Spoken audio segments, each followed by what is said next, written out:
Mga kapuso, nagbabalik po tayo dito sa bahagi ng Commonwealth malapit sa Quezon City Memorial Circle at kasalukuyan nagsasagawa ng kanilang programa ang Grupong Manibela. Unang araw nga po ng kanilang ikinasang Tigil Pasada ngayong araw na ito bilang pagtutol pa rin sa PUV Modernization Program ng pamahalaan. Pangunahin na kanilang kinokontra ang sinasabi daw ng LTFRB na 86% higit na ang nagpa-consolidate dahil ang kanilang numero ay kalahati lamang po nun, 43% lang daw at hindi raw totoong sinasabi nilang majority o karamihan ng PUV ay pumasok na sa modernization program ng pamahalaan. Ayon sa Manibela, bukod dito sa Quezon City, may tigil pasada rin sila sa Novaliches, sa Maynila, sa Parañaque, sa Las Piñas, Marikina, Pasig, Binangonan, Rizal at gayon din sa Muntinlupa. Samantala, ang tatlong malalaking transport group naman na Pasang Mazda, Altodap, Acto ay magsasagawa raw ng support rally naman para sa pagpapatuloy na modernisasyon. Isasagawa yan sa harap ng LTFRB office sa Quezon City. Bagamat una na nagsabi ang Pasang Mazda na hindi sila magtitigil pasada. Sina DOTR Secretary Vince Dizon naman at MMDA Chairman Attorney Romando Artes pupunta sa command center para i-monitor ang sitwasyon sa iba't ibang kalsada sa Metro Manila. Sa ngayon po, sa nakikita natin sa ating kinatatayuan ay normal naman, medyo may pagbigat na ang dali ng trapiko patungo dito sa Quezon City Memorial Circle. May mga nakikita tayo mga jeep, may mga nakikita tayo mga UV, mga modern jeep, taxi at iba pa mga uri ng transportasyon. At sa ngayon, wala naman tayo nakikita maraming mga stranded na pasahero. Samantala, kausapin natin ang kinatawan ng Manibela. Sir, magandang umaga. Kayo po si? Si Jonel po. Jonel, isang maiksing pahayag lamang po. Ano ba ang pinaglalaban natin? Hindi ito ang unang kilos protesta, tigil pasada ng Manibela. Ano ngayon ang ating mensahe? Anong pinaglalaban natin?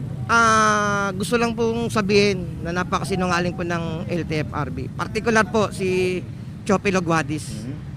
Isipin nyo po, ang nilalabas ng data para lang mapaniwala niya ang gobyerno, 86.5%.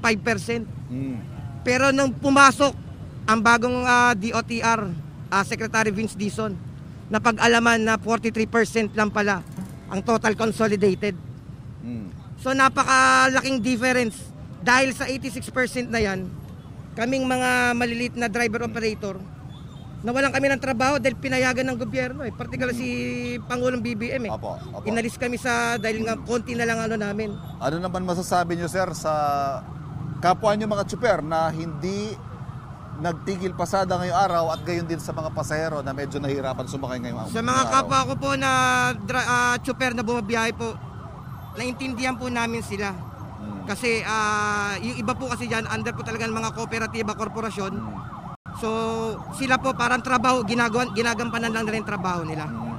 Ngayon po sa mga pasahero, pasensya na po kayo at kayo po ay naapektuhan ng aming tigil pasada. Hindi po namin ito talaga kagustuhan. Talagang ito lang po yung paraan para mapakita po namin sa gobyerno yung hinaing namin kasi hindi po kami pinapansin . So ngayon po talagang marami pa po ito, sunod-sunod pa po ito. Pero ngayon may bago tayong kalihim ng DOTR. Handa ba kayo makipag-dialogo ulit? Wala pong problema. Okay. Makipag-dialogo po si Chairman Mar Balbuena, wala pong problema. Okay. Maraming salamat po sa inyo. Maraming salamat. Thank you. Okay po. At yan po ang pahayag ng Grupo Manibela na nagsasagawa ng kilos protesta dito sa bahagi ng Quezon City. Samantala, patuloy po naming hihingan ng pahayag ang LTFRB. Kaugnay po ng mga ginawang pahayag ng Manibela ngayong umaga. At yan po ang sitwasyon ngayong umaga. Dito pa rin sa bahagi ng Commonwealth Avenue malapit sa Quezon City Memorial Circle. Patuloy po natin binabantayan ang sitwasyon kaugnay ng tigil pasadang ikinasa ng ilang mga transport group. Balik po muna tayo sa studio. Igan, mauna ka sa mga balita, mag-subscribe na sa GMA Integrated News sa YouTube para sa iba't ibang ulat sa ating bansa.